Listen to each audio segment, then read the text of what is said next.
Bienvenue dans VR Prana.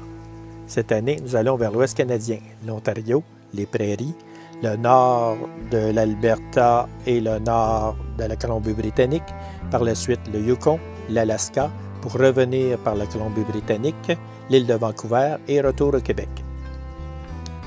Pour la première journée, nous avons fait Montréal-Litchfield. Pourquoi Litchfield?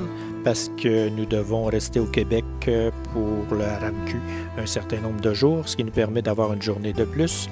Et Litchfield, c'est un coin High Overlander qu'on connaît, donc très beau. On est parti à 4 heures de Montréal suite à une visite chez l'ophtalmologiste pour mon opération de cataracte pour avoir mon hockey pour rouler.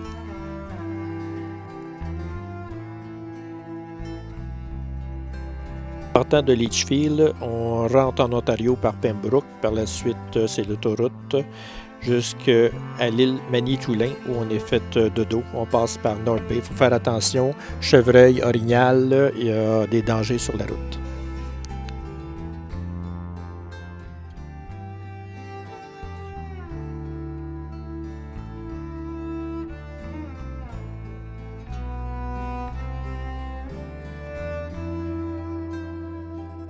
Comme vous voyez, on fait des grandes distances. C'est que notre but, on est en transit, c'est l'Alaska et le Yukon.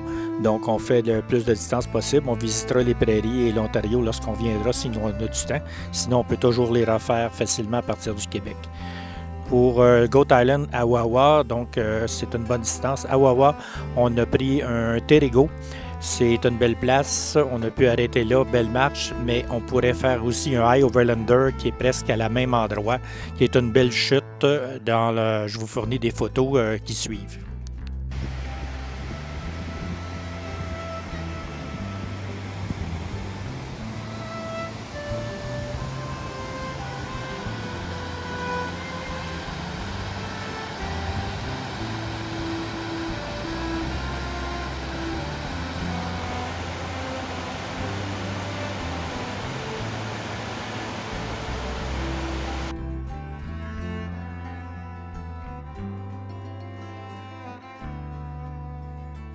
Pour cette étape de Wawa à Thunder Bay, on passe au nord du lac supérieur.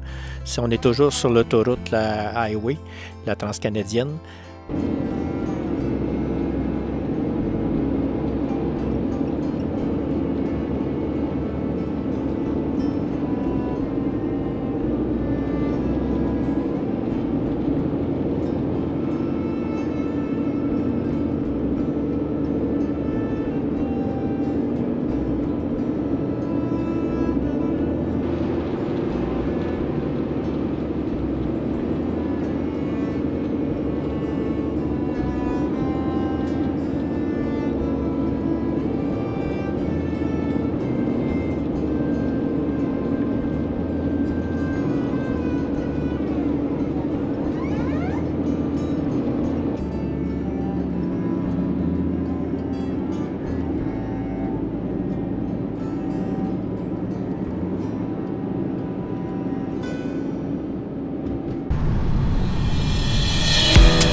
À Thunder Bay, on a découvert un High Overlander près du lac. C'est un petit parc où il y a une piste de vélo.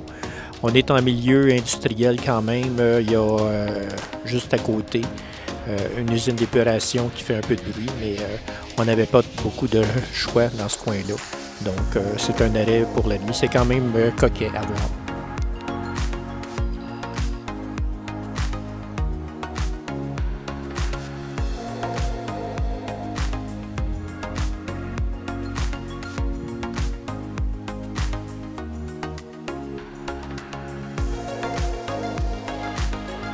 Pour rejoindre Kenora, toujours sur l'autoroute, la 17, lorsqu'on est arrivé là-bas, c'est un petit parc là, dans la ville de Kenora, à Iowalander. Il faut aller vraiment au fond. Au début du parc, c'est impossible de stationner, c'est illégal de passer la nuit, mais au fond, il n'y a aucun problème. Il y a des agents qui sont passés, puis ils ne nous ont pas dérangés.